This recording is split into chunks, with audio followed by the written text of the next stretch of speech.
Hi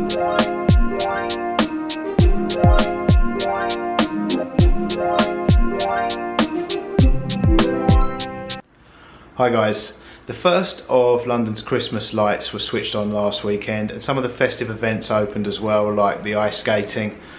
I didn't go last weekend. The whole of London was shrouded in a thick fog, the kind of fog I haven't seen for years. So I've left it until this weekend, so that's where we're going now, to check out Oxford Street's Christmas lights.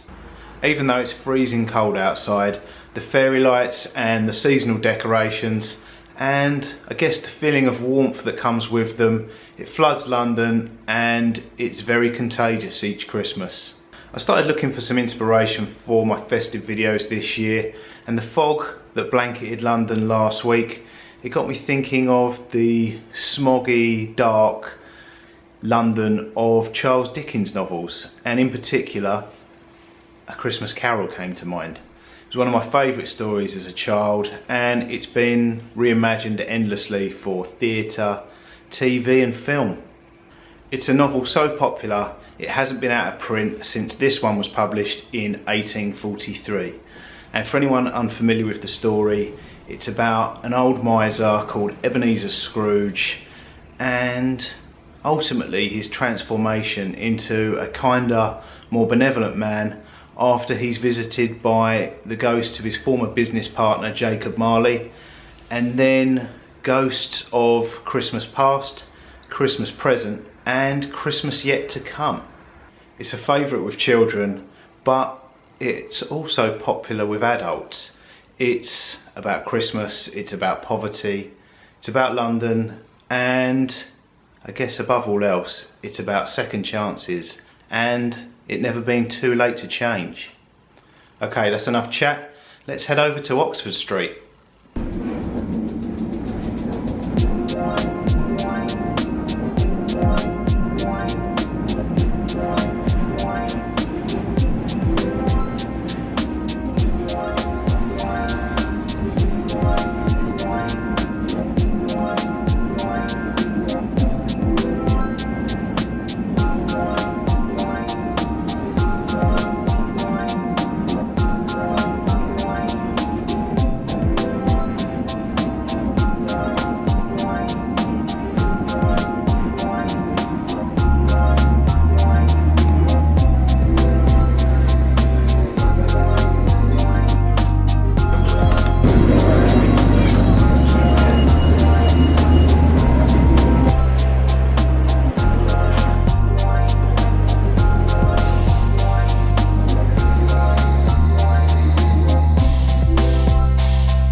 I've got off the tube a few stops early and I'm going to walk to Oxford Street from here.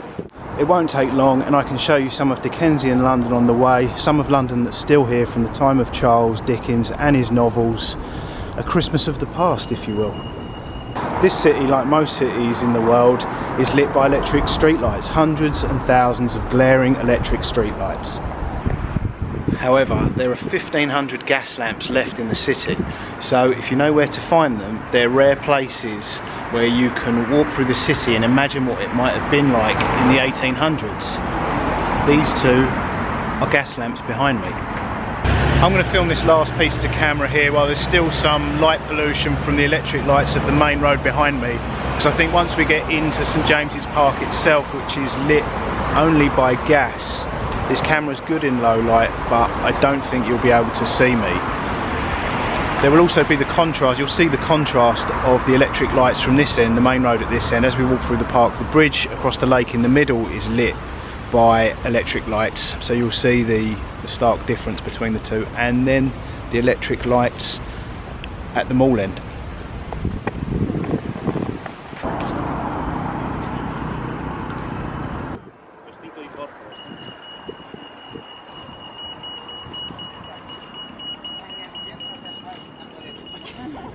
The path up ahead is lit by gas lamps, and you can see the contrast of the gas lamp on the right hand side compared to the electric uplight of that statue on the left.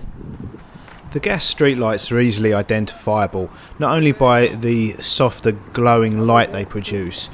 Each one has a clock in its glass case, and these are manually wound up every 10 days, and when the clocks change, each one has to be physically altered by hand. And if we take a closer look, each one has these 4 gas mantles, and you can see the pilot light there, the small flame. And on cloudy, overcast days, you can even see that little pilot light during the day. These glowing lampposts are among the last Victorian gas lamps in London.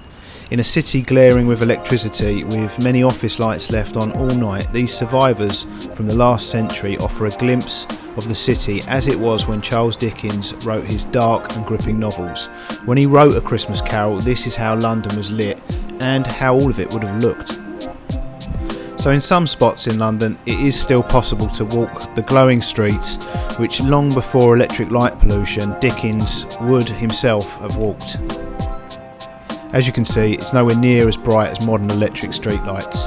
Modern electric streetlights go so far as turning night back into day. With the gas lamps, they light the way, but you can hear footsteps coming and voices coming towards you. You can hear people coming long before you can see them coming. The bridge across the lake up ahead, which you can see just in the distance, is lit by electricity, which is why you can see it.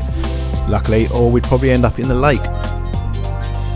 Charles Dickens had an acute sensitivity to social injustice, the gap between rich and poor, and it's because he grew up among the poor. Charles Dickens was a campaigner against child poverty. He tried in his novels to highlight the plight of the poor, the sick and the vulnerable, and he succeeded, but highlighting it is one thing. What he didn't do, even if people did feel a sense of responsibility, is provide any solutions. There was no way to help, there was no call to action. He made sure we remembered the poverty of Victorian London that we now call Dickensian. The only thing is, it's still here. That dark and underbelly of London is still here. That is Buckingham Palace, the building you can see illuminated there.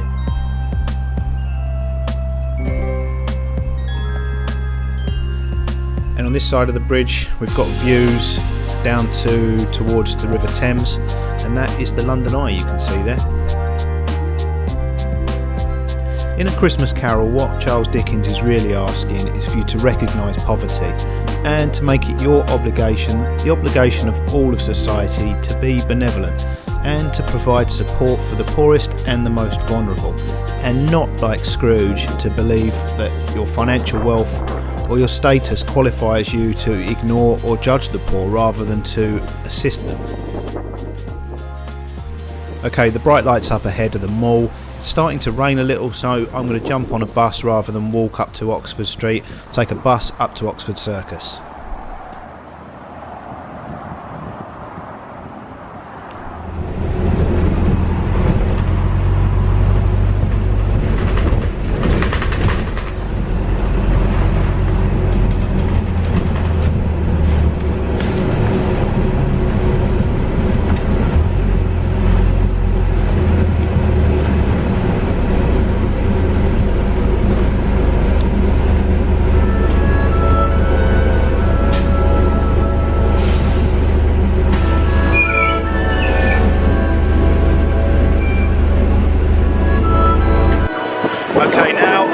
Oxford Circus, right in the middle of it. So let's take a look at this year's street lights and some of the stores.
Okay, so I've given you a glimpse into the past with Dickensian gaslit London, and we've seen Christmas present with this year's Christmas decorations and streetlights.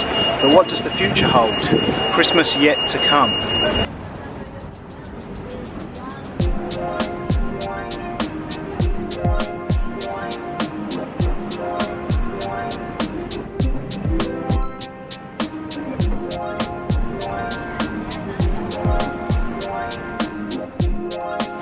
Christmas is about giving, and in this video I'm going to give you something. Now, I don't normally give to get, but this time I am going to hope for something in return.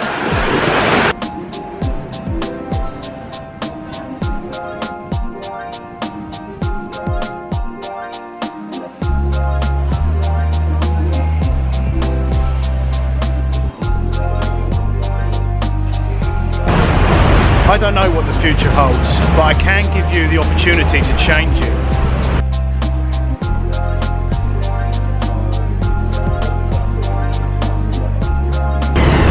What do I hope for in return? One of two things. One won't cost you a penny, the other will.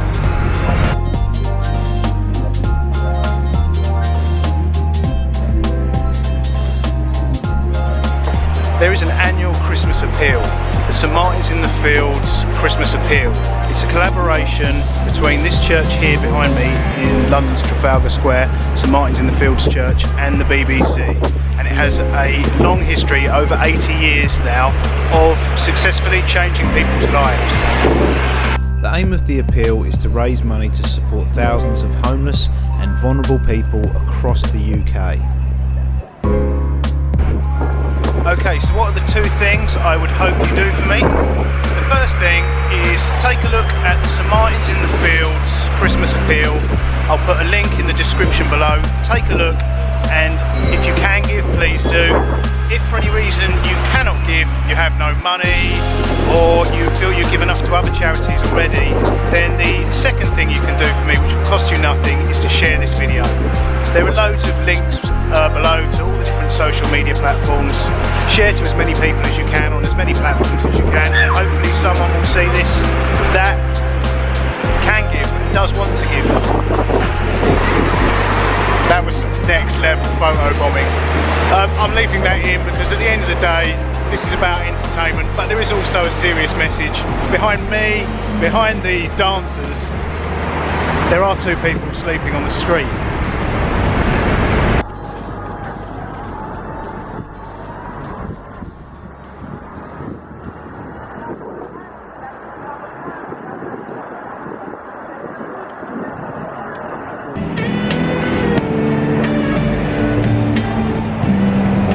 Over there and playing Another Day in Paradise, which is pretty fitting.